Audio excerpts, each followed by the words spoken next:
So a lot of performers will do sound checks when they come up on stage, but I do a safety check because I don't want this thing to buckle and fall over and flatten these lovely people. They're small enough as it is. Okay, so this is my, wow, that light is bright. Hello. Let's stand over here. This is my 13th time performing. I'm new to comedy. Thank you. And I've realized that the more I do comedy, it's very similar to sex for me. Wow, everyone's surprised I have sex. Me too. So the reason I say that is, yeah, I'm surprised I get to perform. And occasionally when I do perform, some people laugh. And the more and more not that much laughter, please. And the more and more I do it, I get quicker at it. And you know, I finish my sets earlier. Yes. So, you know, based on my height, I should be the same size as, no, based on my weight even. Based on my weight, I should be the same height as Shaquille O'Neal. He's 7'2" and I'm 6'1", and we both weigh 150 kilos, give or take a bowel movement. And you're probably thinking the same thing he is.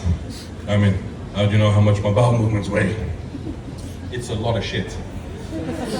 Yeah, hello, somebody scored. I've been married for 7 years, and I've got a 4-year-old child. Thank you. Thank you very much. Everyone who clapped is obviously not married and doesn't know how painful it is. But I love my wife, really I do. I have to say that. But she's an overachiever. She's a 4th degree black belt in karate. She's an Ironman finisher, a marathon runner, a personal trainer, a yoga instructor, and a dietitian. And before you ask, no, I'm not one of her clients. She fired me. Thank you. I tell you this in case you have the urge to run up on stage and slap me. I'll sit on you till she gets here, kicks your ass, puts you in a timeout, and gives you a diet and training plan. So keep my wife's name out of your motherfucking mouth! Thank you, Will Smith. Alright, so where is everybody from? I'm sorry to assume that you're from India. So cool to be from India. So cool to be from India. Anyone here from America? No? Not so cool to be from America. Anyone from Canada? No? You're from Canada, I know that. Yeah, it's cool to be from Canada as well. Anyone here from Iran? Yeah, it's never cool to be from Iran. You know, I'm from Iran, but I don't admit it unless I'm going through Lebanese airport. VIP service. So, who's smoking IQOS here? I can smell IQOS. Anyone smoking IQOS? No? See someone. Do you know what IQOS smells like? No? Okay. So people smoke IQOS and I hate it. It really bothers me, right? And I complain and they say, no, there's nothing wrong with an IQOS, okay? It just smells like a fart. So I say, does someone smell like an IQOS to you now? Alright, so moving on to marriage again. Before I got married, I said there was 2 rules to my wife, which were non-negotiable, which means I asked her really nicely. The first one was no double-barreled names. The reason I say that is because I'm called Amin Reza Sultani. When you put those initials together, they spell arse. Thank you for laughing. The kids also laughed as a child, don't believe me. But my wife agreed. She's like, no problem. I think, though, it was mainly because my last name Sultani sounds Italian. You know, Armani, Sultani, linguini, fettuccine, spaghetti, ravioli. Yes, I like food. But I grew up in a household as a child with no internet. Okay? No, not Lebanon. I'm just old. But in my house, everything was Persian.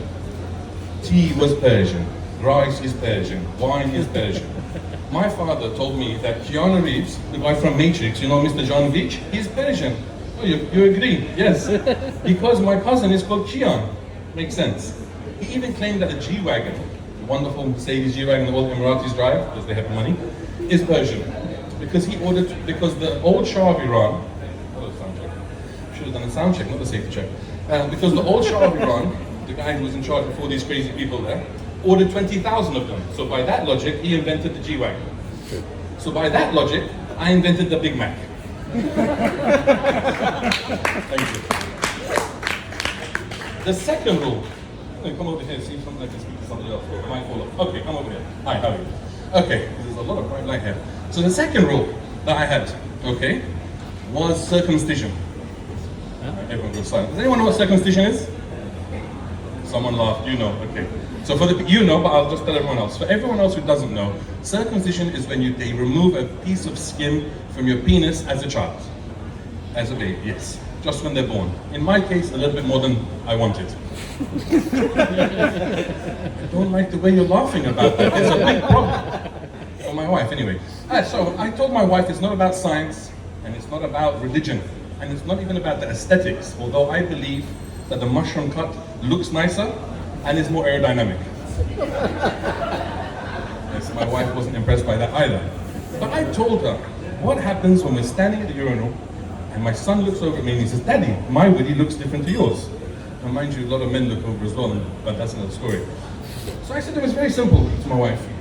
Showering, washing, how do you clean it? So that when I shower, picture this.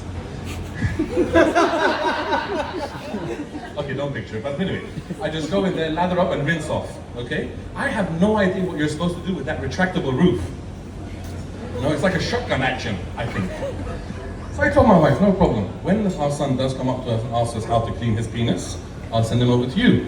And you can explain to him how you know how to clean willies better than Daddy does. And my son is now circumcised.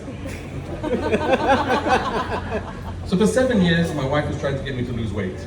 She's bribed me with money, with cars, with holidays, with clothes, with food, which doesn't really make sense. And she told me, if you don't lose weight, no sex. I said, okay. Don't need to have sex, we already have a child. But she said, no, if you lose weight, we'll have more sex. And I'll buy that lingerie from Victoria's Secret that you like. So, since January 27th this year, I've lost 25 kilos. Yes. And you're probably thinking, Jesus Christ, how big was he? I was big. But 15 more kilos, and I will be able to fit into that red lingerie. Yes. Now, as I said, it's my 13th time, I get nervous, maybe you could tell. But I was taught this thing, that if you get nervous, picture the audience naked. Now, I'm not doing that for you guys, or maybe you. But my rationale is, I change it up. I said, if you see me up here getting nervous, please picture me naked in the red lingerie. And I will leave you with that note. Thank you very much. Let's give it up for Amin Solidarity! It's tough to picture Amin in a red lingerie.